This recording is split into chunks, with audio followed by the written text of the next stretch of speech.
Quand vous travaillez à votre compte, la personne qui négocie les conditions commerciales, c'est vous.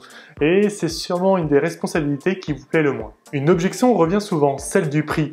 On vous dit c'est cher, vous êtes cher, c'est hors budget. Je remarque qu'autour de moi, les freelances font très facilement un effort sur leur prix. Aujourd'hui, je vous donne 3 raisons pour résister et éviter de baisser votre prix. Mais juste avant, j'aimerais vous dire une chose, je lance très bientôt une formation en ligne basée sur le rendez-vous client. Avec cette formation, vous allez pouvoir apprendre à réussir vos rendez-vous clients en partant de zéro, à convertir plus facilement vos prospects en clients et aussi à proposer le juste prix avec assurance. Si vous êtes intéressé par cette future formation, je vous invite à rejoindre ma newsletter, le club Business First, en cliquant sur le lien qui apparaît à l'écran ou en description. Je vous tiens au courant très vite de la sortie de cette formation. Aussi, si vous êtes nouveau ici, abonnez-vous pour découvrir de nouvelles vidéos. L'idée est simple, je partage mon expérience et mes connaissances de la vente pour permettre aux freelances d'obtenir des réflexes business à travers mon approche basée sur l'empathie, la curiosité et le bon sens. Nous sommes tous passés par là, ce moment délicat quand on annonce notre prix, qui est déjà une première épreuve en soi, et qu'en plus notre client nous dit droit dans les yeux, c'est trop cher. Que faire à ce moment-là? Baisser son prix pour ne pas perdre le client? Ça semble être la bonne option, mais pourquoi alors baisser le prix à la première objection est une erreur? Vous commencez à le savoir, je suis ultra orienté relation de confiance, et la confiance justement, ça se construit aussi dans la défense de votre prix. Une des premières raisons qu'on se dit, c'est qu'on va perdre ce client à cause du prix. Une autre raison, c'est qu'on se dit que le client va choisir un autre freelance qui est moins cher que moi. Ou encore, qu'on a peu de business qui rentre en ce moment, du coup, c'est ok pour faire un effort pour payer nos factures à la fin du mois. Je vous rassure, on est tous passés par là. Moi le premier, c'est normal d'avoir ces pensées qui traversent votre esprit. La bonne nouvelle, c'est que ce sont uniquement des pensées limitantes et qu'on peut y faire face.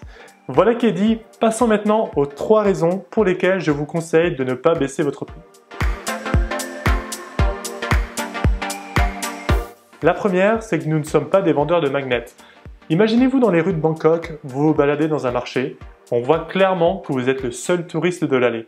Un vendeur tente de vous refourguer un magnet représentant un tuk-tuk, le symbole de la ville, pour l'équivalent de 10 €. Clairement, c'est cher et vous lui faites savoir. Le vendeur ne montre pas de résistance et est ok pour baisser son prix pour 5 €.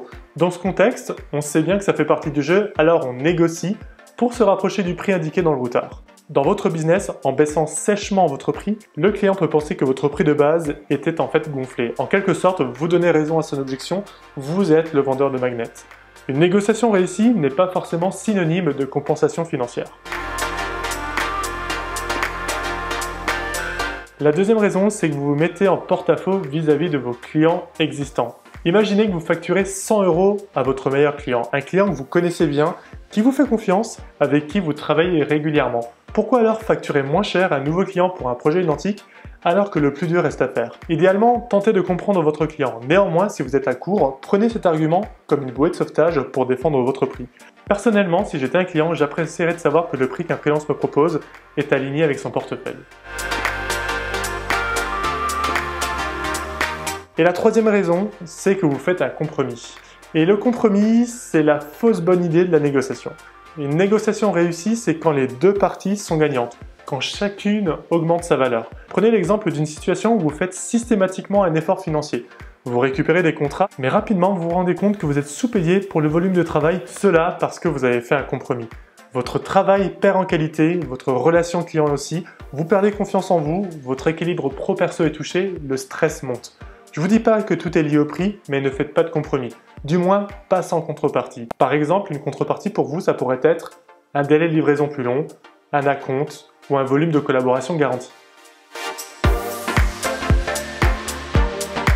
Pour résumer les 3 raisons, la première, baisser votre prix gratuitement vous catégorise vendeur de magnets. La seconde, pensez à vos clients existants, restez alignés avec vos prix. Et la troisième, ne faites pas de compromis. En comprenant l'enjeu de ne pas baisser votre prix sans effort, vous faites un bond en avant énorme pour votre business. Il est bien important de comprendre ici qu'au-delà du fait de facturer le prix juste pour vous, votre client en convient qu'il a affaire à un professionnel. Vous êtes crédible et vous gagnez ainsi sa confiance. Retenez qu'une objection est un signe d'intérêt. Quand vous entendez « c'est trop cher », ne pensez pas que votre client ne veut pas aller plus loin, bien au contraire. Profitez plutôt de ce moment pour comprendre quel est l'obstacle ou quelles sont ses motivations et trouver un accord où vous-même et votre client, vous avez à y gagner. On arrive à la fin de cette vidéo. Si vous avez aimé cette vidéo, laissez un like et un commentaire, ça aide énormément pour le référencement. Si vous n'êtes pas encore abonné à la chaîne, faites-le maintenant en cliquant sur le lien qui apparaît à l'écran. Je vous dis à très vite et n'oubliez pas, l'approche commerciale n'est pas réservée aux hommes d'affaires en costume 3 pièces.